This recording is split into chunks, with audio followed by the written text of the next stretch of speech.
Hello everyone, welcome back to the channel. So in today's video we're going to be taking a look at and comparing some of the Slave Ones and Boba Fett Starships that have been released in the last few years.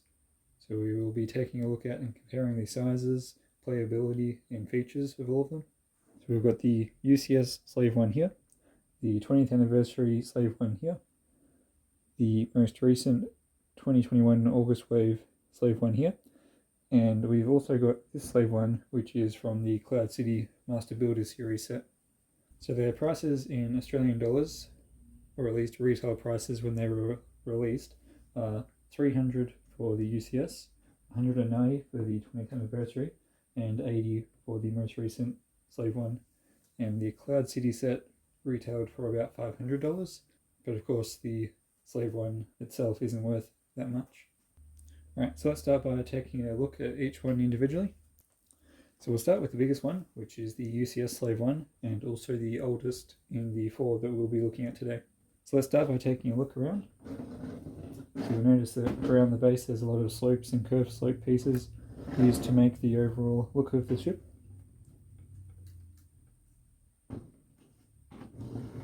The cockpit here opens up quite easily like that, and it's got this very large cockpit piece that they used, and inside it's got the nice seat there which can move up and down.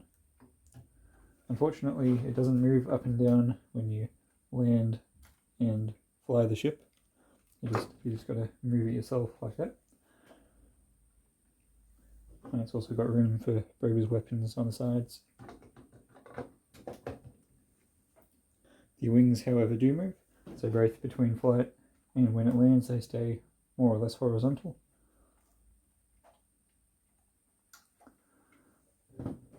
Some of the other key features of the set are that the sides can open up to reveal some hidden weapons. So there's a little rocket on that side, and on the other side it's got a bit of a gun build there, a turret build. So they open and close quite nicely. Just hidden away in the sides. On the front, these two cannons are connected, so when you move one it moves the other. And there's a look at the underside of this UCS Slave One. So even the underside of this one is very detailed. And also underneath here, there's this little door that can open up, and you can put your little Han Solo and Carbonite in there, and he just closes up in there quite nicely.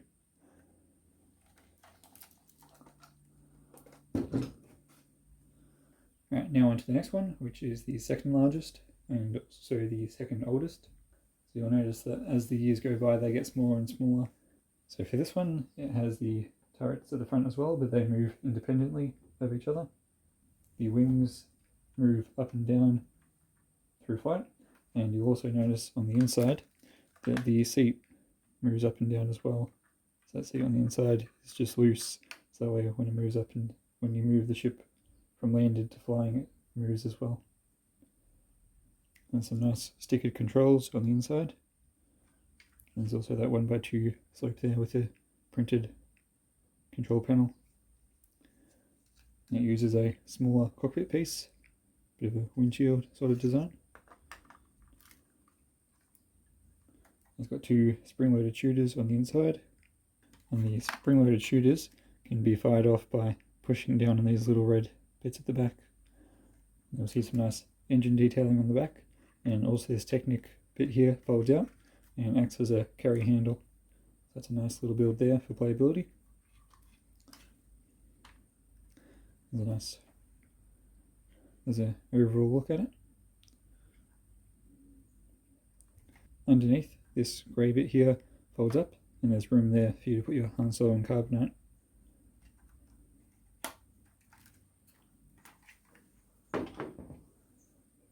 Next up we have the smallest of the Slave One sets. So this is the 2021 version at the $80 price point. So I'll give you an all-around look at this one. So even though this one's smaller, it still manages to capture the main shape of the Slave One.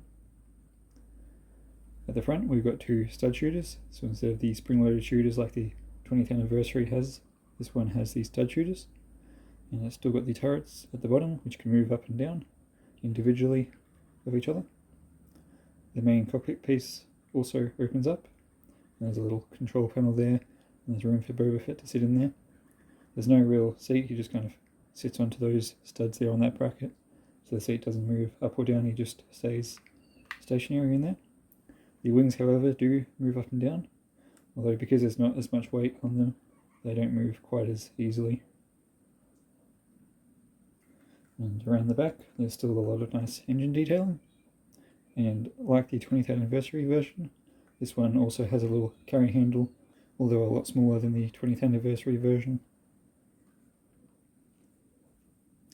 And this one also has room for a carbonite piece under there. So that room there is a little bit smaller than the previous versions, as this one uses a different carbonite piece rather than the 4 stud wide Han Solo and carbonite. And last but not least, we will take a look at the Slave One from the Cloud City set. So this one is almost the same size as the 2021 version of the Slave One. However, it uses a lot more curved slope pieces rather than the regular slopes. Underneath, there's nothing that opens up for your carbonite to go in. Underneath, there's a lot of nice engine detailing, and there's also these 2 clips here in this open space, so that you can put your Han Solo and carbonite and hide it underneath here. It's got the 2 stud shooters on either side, and it's got the guns at the bottom, however they don't move up or down or side to side. The wings do move as you move the ship from landed to flying, and they do quite nicely. So we'll take a closer look at these two, the 2021 version and also the version from the Cloud City set, since they are very similar in size. You'll notice that the length of this one is slightly longer, however the overall shape in the dark red there is more or less the same size. They both use these 2 wide curved bricks to make this main middle area here. However, this newer version uses a lot more curved and sloped pieces along the sides to give it a bit of a wider look, whereas the older one just uses the wedge plates along the sides. They both have the stud shooters placed just underneath the cockpit area. The design for the wings is a lot better on the newer version. You can see they put a lot more detail into this area than the older one. However, the older ones do move a lot more freely, whereas these ones are a little bit stiff.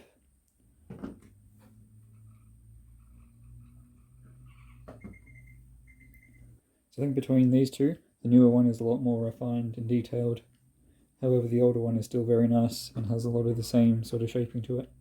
So I think comparing all these Slave Ones, you can obviously tell which one is the best. The UCS one is by far the most detailed and most accurate, and it is also the largest. They were also able to make the UCS one minifigure scale, so if you were to have it with minifigures, this is the correct size to have it at. I think in terms of playability, the smaller ones are definitely a lot better, as the larger one is a lot heavier and harder to move around, and the features aren't really made for play. So the smaller 3 all have either spring-loaded shooters or the stud shooters, so that way you can fire at the enemies, whereas the new one doesn't actually have any projectiles that fire off. It has a lot of rockets and cannons for looks, but no actual projectiles. Something else worth mentioning for displayability is that both the UCS and the new smaller Slave One both came with a display stand, whereas the 20th anniversary did not come with a display stand. So if you were wanting to buy a Slave One for display, and you wanted to display it in the upright position like that, the 20th anniversary probably isn't the way to go. I think the winner of the playability would definitely go to the newer one, as it's a lot smaller, so it's easier to move around. It's even got the nice carry handle at the back. But the 20th anniversary version is also very good for playability. It's still got the carry handle at the back, and you've got all the features more or less the same as the newer one. So I don't think you can really go wrong with any of these. If you were just wanting the Slave One, I wouldn't recommend getting the Cloud City just for that little Slave One, as if you wanted a Slave One at that size, you might as well just get the US Slave One set.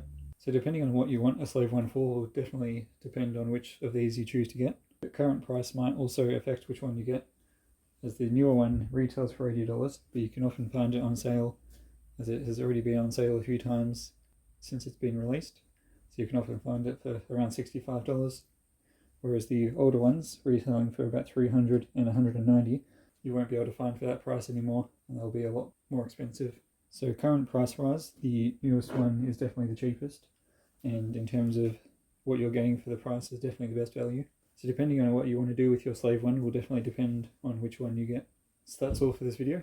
Let me know which out of these Slave Ones is your favourite. Hopefully if you are trying to figure out which Slave One is the best for you, this video will help. So thanks for watching, and I'll see you in the next one.